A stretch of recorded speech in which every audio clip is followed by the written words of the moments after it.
مغرب کے ٹائم اپنے چھوٹے بچوں کو گھر سے باہر نہ بھیجیں. جب بالکل مغرب کا ٹائم آ جائے ان کو گھر میں لے آئیں.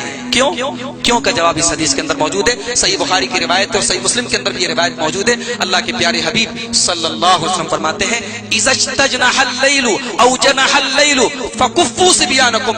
جب رات قریب آ جائے یعنی مغرب کا ٹائم ہو جائے, سورج ڈوبنے لگے, فكفوا صبيانكم تو اپنے بچوں کو سمیٹ لو, اپنے چھوٹے چھوٹے بچوں کو گھر میں لے آؤ. فان الشياطين تنتشر حينئذ, اس لیے کہ اس ٹائم شیطان گھومتے رہتے ہیں.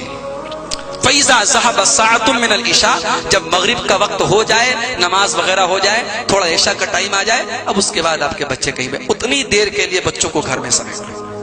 اس کے بعد اللہ کے نبی کہتے ہیں وَأَغْلِقْ بَابَكَ وَاذْكُرِ اسْمَ اللَّهِ, اور گھر میں رات میں سونے کے پہلے جب دروازہ بند کرنے جاؤ تو بسم اللہ پڑھ کے دروازہ بند کرو. بسم اللہ پڑھ کے دروازہ بند کرو, اللہ کا نام لے کے دروازہ بند کرو. اور وَأَطْفِئْ مِصْبَاحَكَ وَاذْكُرِ اسْمَ اللَّهِ, اپنے چراغ کی بتی کو بجھاؤ تو اللہ کا نام لے کر بجھاؤ. آج چراغ کا زمانہ ختم, لائٹ کا زمانہ, لائٹ آف کرنے جاؤ, اللہ کا نام لے کے جاؤ, اللہ کا نام لو, بسم اللہ پڑھ کے لائٹ آف کرو.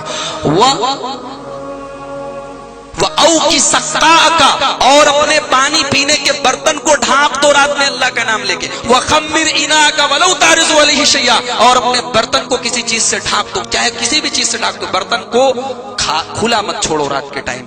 اور دوسری حدیث میں, بخاری کی حدیث میں اللہ کے رسول کہتے ہیں کہ جب بسم اللہ پڑھ کے دروازہ بند کیا جائے, جب بسم اللہ پڑھ کے برتن کو ڈھانپ دیا جائے تو شیطان کا کوئی کنٹرول اس کے اوپر نہیں ہوتا. سبسکرائب کیجئے ہمارے چینل اور دبائیے بیل کا آئیکن تاکہ آپ کو ریگولر نوٹیفیکیشن اپڈیٹس مل سکے.